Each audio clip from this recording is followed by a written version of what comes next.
So real quick, because I don't have a lot of time, but I'll do my best to answer the questions that Dave, also known as Infected Flinch, asked, because I thought they were interesting questions, Dave. And I have them on my computer screen, which is behind the camera, so if I do this, it's because I'm reading questions. Do you struggle buying games? Well, I understand what you said, Dave.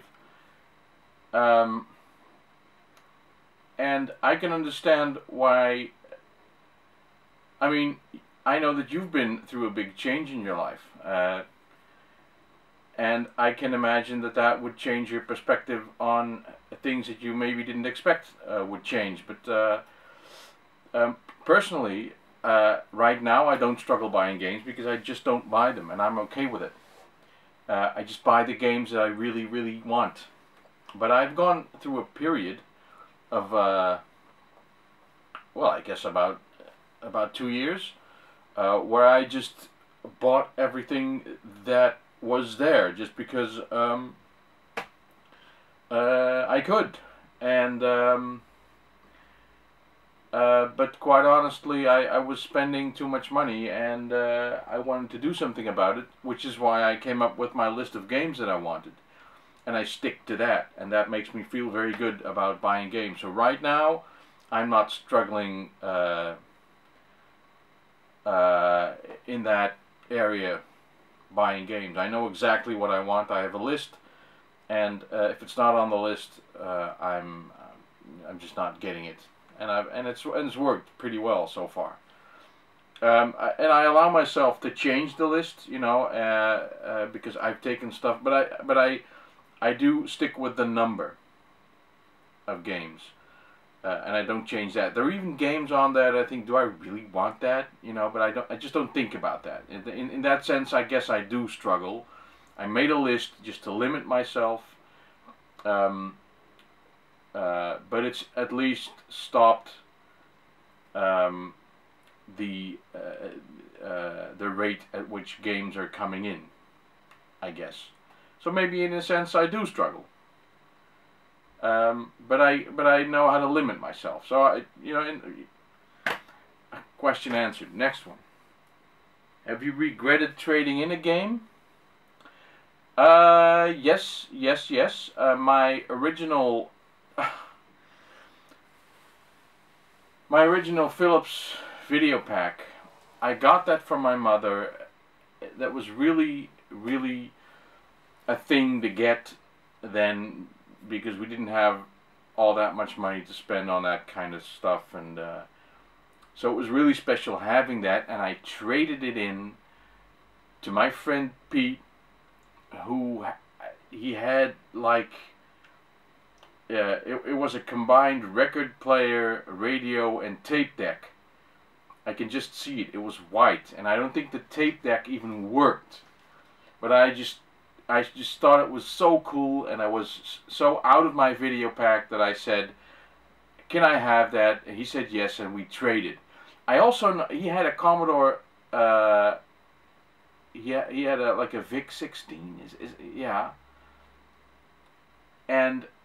But he didn't want to let go of that, so I traded with the audio. I had that for a while, and I think I just threw that away. But that's the only console. It's not really a game. It's the only console that I shouldn't have traded. Also, I traded in a Game & Watch game for another one that was Torpedo. I can still see the girl that had that, and I saw the game Torpedo, and I just liked it for some reason, although it was a fucking boring game. And I traded my game, which I don't know. I think it was the game that I showed in my last video, the Game & Watch game, Rescue. Should have never done that. But normally I don't sell or trade. I just keep my stuff now. Nothing goes out, unless I sell something that I think, you know, forget it, or I give something away. If you could play a game again knowing nothing of it, what would it be? I don't know, Dave. I've been thinking about that one all day long, and I just the only thing that came to mind was a game on the PC called Leisure Suit Larry. I don't know. Although it wasn't, that's not a game that I'd want to play again. I don't know. I really don't have a good answer to that one. So I'll stick with Larry then. Finally, if you had to be buried with one console, I just have a completely different take on that, because you seem to think that that is an honor to the console, taking it with you to the grave. I mean, it's not like you can use it after you've been buried. So I see it as a form of destruction.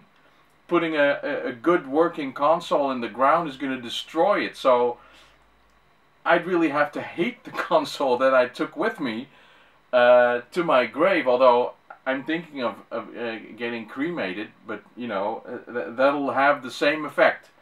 The console that I dislike so much that I would take it to my grave, I think it would have to be one of my 5 PS1s, and I'll take the one that doesn't work anymore. How about that one?